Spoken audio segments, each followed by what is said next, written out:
Hello, kapuso, kapatid, kapamilya, ka-LNG, kalian. Gusto ko sanang ibahagi sa inyo ang mga natutunan ko sa Social Commerce Masterclass 2025 Batch 5 ng Linen Green Trading Corporation.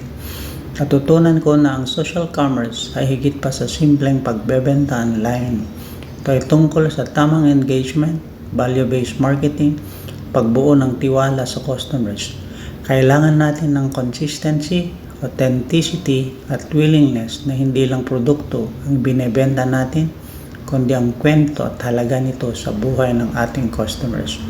Dapat may halong education, entertainment, at engagement ang ating post para mas makakonect tayo sa audience. May mga bagong tools na makakatulong sa atin para mas mapadali ang pag-manage ng ating negosyo online. Isa sa pinaka-importanteng natutunan ko ay hindi mo kailangang maging expert agad. Ang mahalaga ay magsimula at patuloy na mag-improve. Kung gusto mong matuto pa tungkol sa social commerce at paano mas mapapalago ang iyong online business, follow mo ako para mas marami pang tips.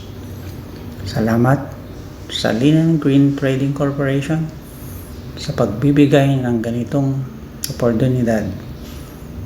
Huwag kalimutang i-like, share at mag-comment sa video na ito. Kita-kits sa next vlog. Thank you.